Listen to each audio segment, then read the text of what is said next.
राष्ट्रपति द्रौपदी मुर्मू ने कहा कि सुगम्य भारत अभियान के माध्यम से सरकार दिव्यांगजन के सशक्तिकरण और समान भागीदारी के लिए प्रयत्नशील है। 20 जून को देहरादून स्थित राष्ट्रीय दृष्टि दिव्यांगजन सशक्तिकरण संस्थान में विद्यार्थियों को संबोधित करते हुए राष्ट्रपति ने कहा कि उन्नत तकनीक की सहायता से दिव्यांगजन भी मुख्यधारा में अपना योगदान देने में सक्षम हो सकते हैं। राष्ट्रपति ने देहरादून में राष्ट्रपति निकेतन और राष्ट्रपति तपोवन का भी उद्घाटन किया, जो 24 जून से आम जनता के लिए खुले रहेंगे। प्रधानमंत्री नरेंद्र मोदी 15 से 19 जून तक साइप्रस, कनाडा और क्रोएशिया की यात्रा पर रहे।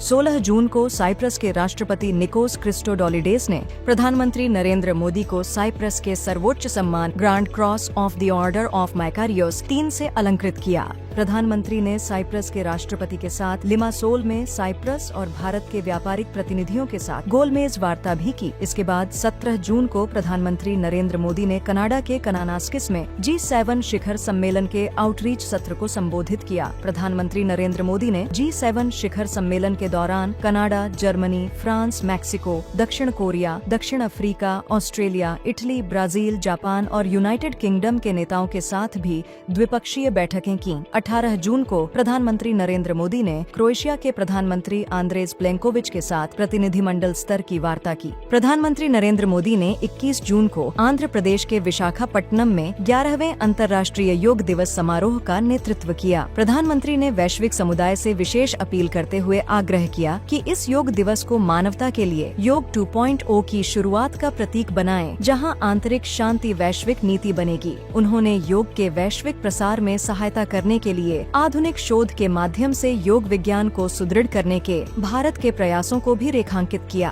केंद्रीय सड़क परिवहन और राजमार्ग मंत्री नितिन गडकरी ने 18 जून को घोषणा की कि सरकार 15 अगस्त 2025 से 3,000 रुपए की कीमत वाला फास्टैग आधारित वार्षिक पास शुरू कर रही है। यह देश भर के राष्ट्रीय राजमार्गों पर निर्बाध यात्रा को संभव बनाएगा। यह पास सक्रिय होने की तिथि से 1 वर्ष तक या 200 यात्राओं तक, जो भी पहले हो, वैध रहेगा। यह पास केवल अव्यावसायिक निजी वाहनों जैसे कार, जीप, वैन आदि के लिए विशेष रूप से तैयार किया गया है। केंद्रीय महिला एवं बाल विकास मंत्री अन्नपूर्णा देवी ने 19 जून को gender busting knowledge hub portal launch किया, जो जेंडर बस्टिंग प्रक्रियाओं से संबंधित सभी सूचनाओं का एक डिजिटल संग्रह है। नई दिल्ली में राष्ट्रीय परामर्श कार्यक्रम को संबोधित करते हुए केंद्रीय मंत्री ने कहा कि यह पोर्टल नीति निर्माताओं और हितधारकों को डेटा, संसाधनों और उपकरणों के माध्यम से जेंडर बस्टिंग की प्रक्रियाओं को मजबूत करने में सहयोग प्रदान करेगा।